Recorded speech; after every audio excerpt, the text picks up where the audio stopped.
சொல்ல மலைப்பா இருக்கு.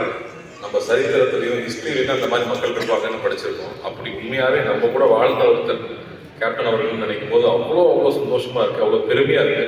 அவர் இருந்த தமிழ் சினிமாவில் நாமளும் இருக்கோம் அப்படிங்கிறது ரொம்ப பெருமையா இருக்கு.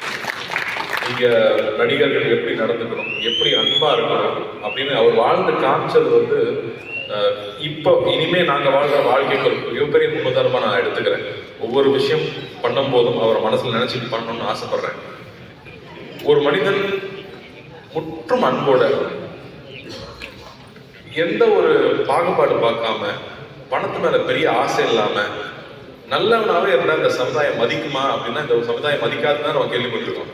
ஆனா அப்படி ஒருத்தர் இருந்தா மக்கள் எப்படி கொண்டாடுவாங்கன்னு அவர் வாழ்ந்து காமிச்சிட்டு போயிட்டாரு. அதுதான் மிகப்பெரிய உதாரணம். மறுபடியும் மனிதன் மேலையும் சமுதாயத்து மேலையும் நம்பிக்கை வர்றது அதுலதான். அவரை இப்படி மக்கள் கொண்டாடி நமக்கு இப்படி வாழ்ந்தால் இப்படி மரியாதை கிடைக்கும்னு நமக்கு எடுத்து காமிச்சிட்டு போயிருக்காரு. கேப்டன் அவர்களோட நிர்வாகத்தன்மை பத்தி நிறைய பேர் பேசி கேள்விப்பட்டுட்டே இருக்கோம். எங்களுக்கெல்லாம் ரொம்ப அனுபவம் இல்லாம புதுசா அதுக்குள்ள வந்து ஒவ்வொரு நாள் கத்துக்கிறோம்.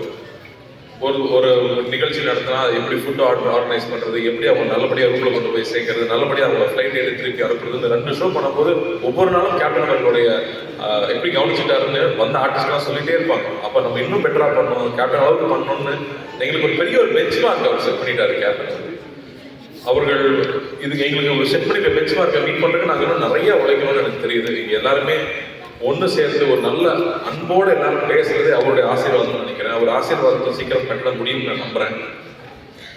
கேப்டன் அவர்கள் வந்து தராதரம் பார்க்காம பழகிருக்காரு.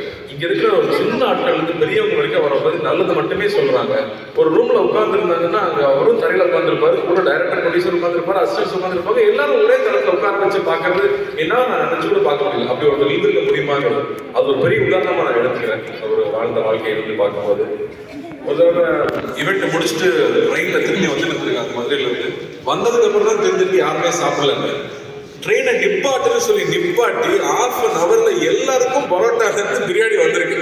எப்படி அவர் ½ அன் ஹவர்ல ஆர்கனைஸ் பண்ணிருப்பாருன்னு இப்போ நான் யோசிச்சு பார்க்கறேன். ட்ரெயின்ல இருக்கிற அத்தனை பேருக்கு எப்படி இந்த சாப்பாடு எங்க இருந்து வரும், ரசீட் பண்றதுல சொன்னாரா, எங்க சொன்னாரு, எந்த கடையில சாப்பாடு வாங்கிட்டு வந்தாங்க, அவ்வளவு ஆச்சரியமா இருக்கு எப்படி அதை அவர் பண்ணாரு. அப்ப அதுக்கு எவ்வளவு முக்கியத்துவம் கொடுத்திருக்காரு. அவர் ஒரு தடவை காயப்பட்டிருக்காரு, அந்த மாதிரி யாருமே காயப்படக்கூடாதுன்னு நினைக்கிறது எவ்வளவு பெரிய மனசு. கேப்டன் அவர்களுடைய நினைவை இங்கே நம்ம எல்லாரும் சேர்ந்து அவரை வந்து கொண்டாடிக்கிட்டு இருக்கோம் அப்படிங்கிறது எங்களுக்கு ஒரு பெரிய பாக்கியமா நான் நினைக்கிறேன். நடிகர் சங்கத்துல அவர் இறக்கும்போது நாங்கள் நிர்வாகிகள் ஊர் இல்லாமல் போனது மிகப்பெரிய வருத்தம். இந்த மாதிரி ஒரு நிகழ்ச்சி நடத்தும் போது அதை கொஞ்சமாவது நாங்கள் வந்து எங்களுடைய வருத்தத்தை ஆர்த்திக்கணும்னு நான் நினைச்சுக்கிறேன். அவங்களுடைய குடும்பத்தார் வந்திருக்கிறாங்க, தம்பிகள் 2 பேரும் வந்திருக்காங்க. எல்லாரும் சொன்னாங்க இல்லையா, அப்பா பண்ண ஆசீர்வாதம் உங்களை எங்கேயோ கொண்டு போய் வைக்கணும். அந்த மாதிரி நீங்க 2 பேரும் ஒரு மிகப்பெரிய இடத்துல சீக்கிரம் வரணும். மக்களுடைய ஆசீர்வாதம் உங்க எல்லாருக்கும் 2 பேருக்குமே இருக்கு. என்னுடைய வேண்டுதல் நீங்க 2 பேரும் மிகப்பெரிய இடத்துல வந்து அப்பா மாதிரி நீங்களும் இருக்கணும் அப்படிங்கிறது என்னுடைய பெரிய ஆசை. அது நிச்சயம் நடக்கும்னு நான் நம்புறேன். இங்க வந்திருந்ததுக்கு 2 பேருக்குமே நன்றி. சுதீஷாருக்கும் நன்றி. எல்லா இயக்குநர்களுக்கும் தயாரிப்பாளர்களுக்கும் ஒன்று சேர்ந்து ஒரு சமூகமா இங்க இருந்து ஒரு குடும்பமா இங்க இருக்கிறதே அவ்வளவு சந்தோஷமா இருக்கு. அவர் ஆசீர்வாதத்துல நிறைய நல்லது நம்ம எல்லாருக்கும் நடக்கும் நம்புறேன். நன்றி. ஆத்மா சாந்தி.